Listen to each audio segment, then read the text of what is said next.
What's up, everyone? Welcome into DodgerHeads, presented by DodgerBlue.com, part of the Blue Wire Podcast Network. My name is Jeff Spiegel, joined today by Scott Geirman. Scott, on the mound for the Dodgers tonight against the Brewers is Noah Syndergaard. Syndergaard has been, let's just say, a topic of conversation of late. We're going to get into some quotes from Dave Roberts on Syndergaard, on skipping his last start, all of that situation. But I'm curious just to pause real quick. Big picture, Noah Syndergaard, what are your thoughts so far on his time as a Dodger? It has definitely been exactly what I expected with the Dodgers and Noah Syndergaard.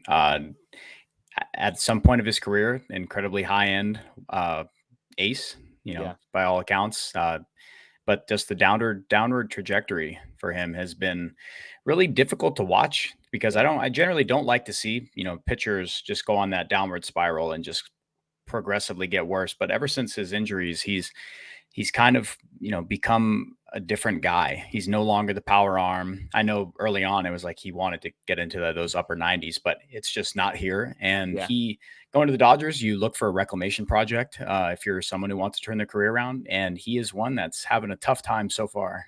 Yeah, you look at his numbers in 31 and a third innings, he's got a 6.32 ERA, just 21 strikeouts, excuse me, and a whip of 1.4. His first start was great, 6 innings, 1 earned run, but since then, his last 5 starts, 6 earned runs, 3 earned runs, 2 earned runs, 7 earned runs, and 3 earned runs. Last week, he skips his start. Gavin Stone is called up to make a spot start while Noah Syndergaard just is entirely skipped from the rotation. When Dave Roberts was asked about that, this is what he had to say. He felt he needed some extra time to work through some mechanical things.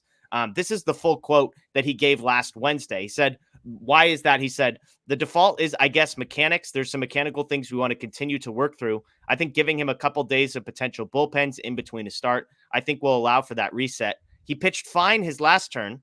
That was 5 innings, 8 hits, 0 strikeouts, by the way. He pitched fine his last turn, which was, I think, his best in a handful of starts, but there's certainly more in there, and Noah expects more of himself, too. He went on to be asked on Friday, hey, how long of a leash does Syndergaard have? He said this, quote, my expectation is he's going to have a lot of leash. I think he's earned it.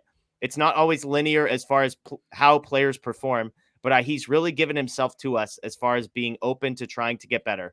So for me, it's day to day, but I'm expecting him to pitch well and pitch well for us the rest of the season. What are your thoughts on him needing a break to work through some mechanical stuff? The last start was fine. He's got a long leash. I think he's earned it. I think he's going to be fine.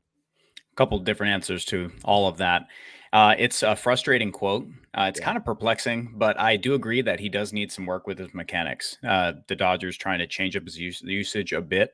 They've added a cutter to his repertoire, so that's something he hasn't done, and they've increased the usage on his changeup. So that's something I wanted to see them do before the season.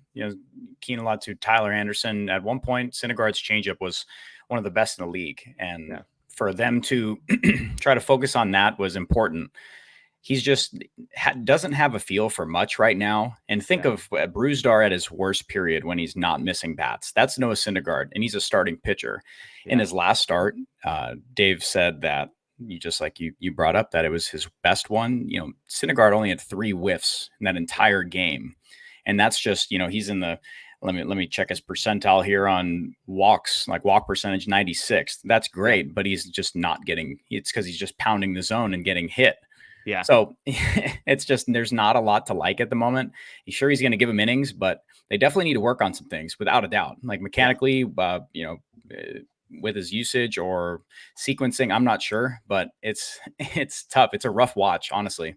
Yeah, it's interesting because Dustin May was great in his last start, finishes with 6 strikeouts. Dustin May had 3 whiffs in that game in which he had 6 strikeouts, I believe no earned runs in that one. Brusdar Graterol, another guy you mentioned. Here's the difference. Dustin May and Brusdar Graterol have insane stuff, high velocity, crazy movement. And so while they aren't totally missing bats, when they are making contact, it's generally weak contact. With Syndergaard, if you're throwing 93, 94 and not missing bats, that's a lot different than 99 with 12 inches of arm side run, right? And so that's his issue. That's why he's been getting knocked around. I'm with you. These quotes, clearly it was something big enough that it's weird that the Dodgers just gave him a break, like gave him, 9 days off or whatever he's ultimately going to get before he makes this start on Tuesday. That's not normal. For the Dodgers to do that. There was no phantom IL stint or anything like that. They just kept him on the active roster and skipped him. Dave saying, I think he was fine last start. I don't know. I mean, Dave, we've joked about it. Like, he just likes to say things that he's always going to have his players' backs in the media. I refuse to believe that's what he actually believes deep down. But I will say this about the leash piece, Scott. I think he's right. Syndergaard's going to have a long leash. And the reason is the Dodgers don't really have any better options. Gavin Stone came up, got shelled. Ryan Pepio's hurt. Michael Grove is hurt. Andre Jackson bounced back and forth, but seems to be like he's a reliever now.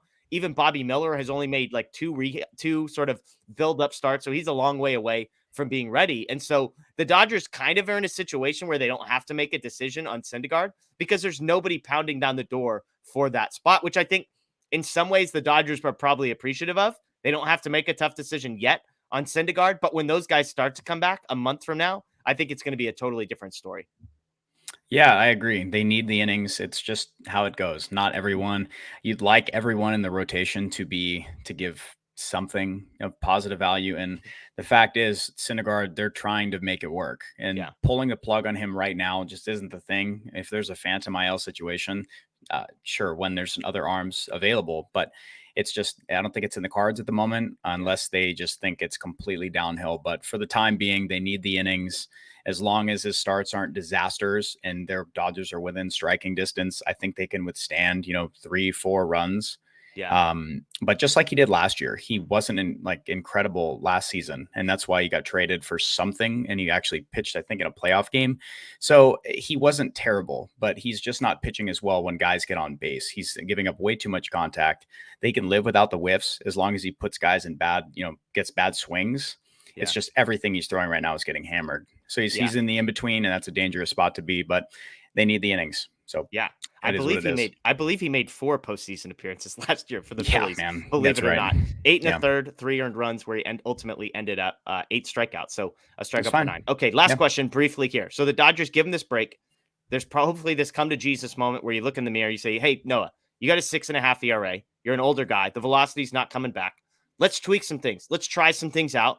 And maybe he's desperate enough to do it. They take a break. They say, "Let's go throw some bullpens. Let's try some things out and see what happens." Do you have any confidence that Noah Syndergaard, I'm not saying in this next start everything's going to be changed, but like over the next month and a half that we might actually see some progress? Or are you just resigned to, hey, this is who he is? Like the ERA is maybe not going to live in the 6.7 range, but we're not going to see a guy that's better than like a 5.00 ERA guy from here on out. 5 ERA. That's, oh my goodness. I say they can turn that around. He can live probably within the 4s. Yeah. I think that's the ceiling. I don't think anything more than that. I think 4.5. And I think the Dodgers take that and use the innings, and they're valuable. And that's where you'll find the value with Syndergaard at this point. Yeah. And that's fine. I'm not asking for too much with a guy working on his second 1-year deal after being traded at the deadline for absolutely nothing. Yeah, hopefully he gets desperate. Hopefully he looks in the mirror and says, "Hey, this is my last chance. There's not going to be a whole lot of places down the road that are going to be willing to take a chance on me, pay me big money, and try and fix me." Hopefully he looks in the mirror and says, "All right, I'm all ears. What do you want me to do? You want me to throw more changeups? You want me to throw a different changeup, a different breaking ball? Let's try some things." He does have control. He does have command. That's one thing a lot of guys don't. He has that. He's throwing strikes. It's just a matter of, can he sequence better? Can he locate better? And maybe can he improve the stuff a little bit, even if it's not velocity? We will see. That's Scott Geirman. My name's Jeff Spiegel. As always, thanks for joining us. Enjoy the rest of your day. And of course, go Dodgers.